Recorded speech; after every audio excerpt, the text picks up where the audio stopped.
Okay, so you're all ready to do your 360-degree feedback project. I just thought I'd put together a quick description of some of the things that you really need to think about before you launch the project. Thing number one is confidentiality. And that is to say that people, when we undertake 360-degree feedback, do get very concerned about confidentiality. How do they really know that their ratings won't be seen by people? It's really important to give people a description of how confidentiality will be maintained in this process. SACS 360 as a product is set up to help make things confidential, but you need to think that through. So the next thing to consider is your ethical position. And what I mean by that is that you have the choice to decide whether you're going to make this exercise compulsory or you're going to do it through what we call informed consent. Now, the difference is, if it's compulsory, you'll be saying to the people who are being rated, this is not optional. You must participate in this. Many organisations do that. Other organisations do make it informed consent, which is to say you're giving people an opportunity to participate or to opt out. It's totally up to you. Either is fine, but what's crucial is that you're really clear with people before you start whether this is informed consent or compulsory. Now, for the people who are being rated in 360-degree feedback, we call these the selfs. It's really common to make that a compulsory exercise. For the raters, in other words, the people who are going to rate these people, it's rather rare, and in fact, I'd say a very minority decision to make it compulsory. So, informed consent or compulsory. The next thing you need to consider is who will see the outcomes.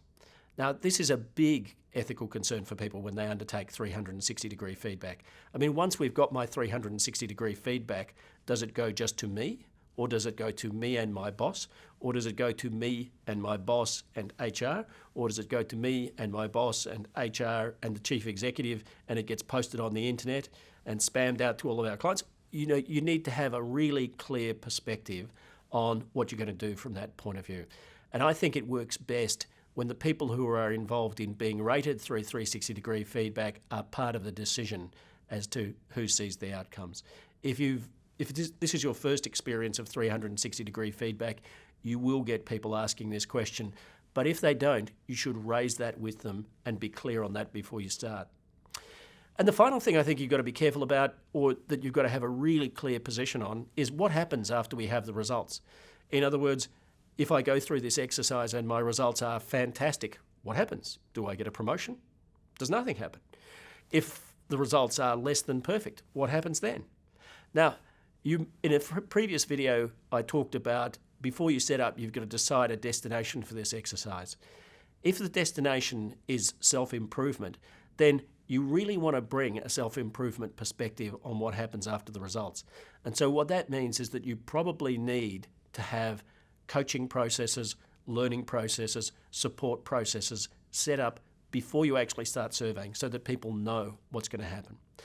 Finally, 360-degree feedback for most people is a digestible experience, a positive experience, something that they can cope with. But every so often, people do get distressed. If they find out things about themselves that they didn't expect, don't like, then that can be a challenge. Now, fortunately, this is pretty rare, but one of the things that we really strongly encourage is have employee assistance program support available for the employees who go through this process. If you've got that set up before you start, again, that's going to be way more successful than trying to deal with it after you run into some difficulties. So there are some considerations about things that you might like to get in place before you launch your 360-degree feedback project. Once more, if you've got any questions, don't hesitate to drop us an email or give us a ring and we'll do what we can to help.